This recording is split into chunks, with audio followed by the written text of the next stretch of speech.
कौन बनेगा मुख्यमंत्री देख रहे हैं आप, और अब आपको दिखाते हैं असम में कांग्रेस का विभीषण, जो किसी जमाने में मुख्यमंत्री तरुण गोगोई को गुरु माना करता था, लेकिन आज ये गुरु गोगोई का खेल बिगाड़ने पर आमादा है।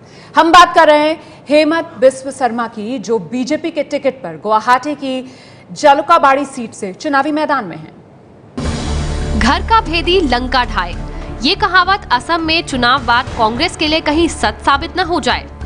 पूर्व कांग्रेसी नेता हेमंत बिस्व शर्मा का पार्टी छोड़कर बीजेपी में जाना कांग्रेस को महंगा न पड़ जाए।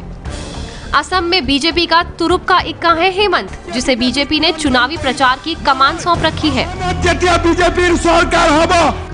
केंद्रीय मंत्री गडकरी ने कहा है कि बीजेपी को हेमंत के आने का फायदा हुआ है, लेकिन सबसे ज्यादा फायदा कांग्रेस के 15 साल के बुरे शासन ने पहुंचाया है।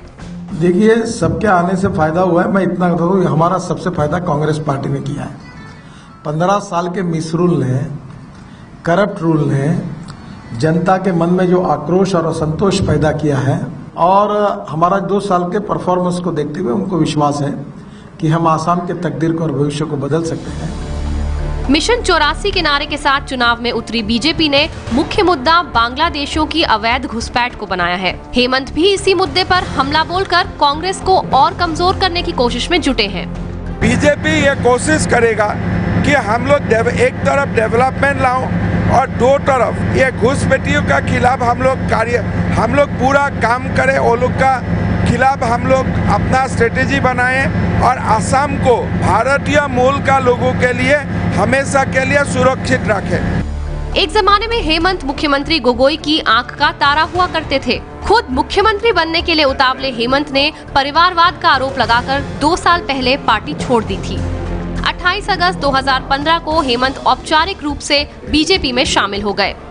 कांग्रेस को घाटा ये हुआ है कि एक अच्छे रणनीतिकार है हेमंत, और रणनीति बनाते हैं और उसको एक्सक्यूट करने अभी जानते हैं कि छल, प्रपंच, बल जो भी उपयोग करना है उसको कैसे लागू करना है, ये जानते हैं। असम में मुख्यमंत्री के लिए बीजेपी ने अपना चेहरा भले ही सोनोवाल को बनाया है, लेकिन चुनावी पंडित कहते हैं कि चुनाव के बाद अगर त्रिशंकु विधानसभा की नौबत आई तो गठबंधन हेमंत पर भी मुहर लगा सकता है।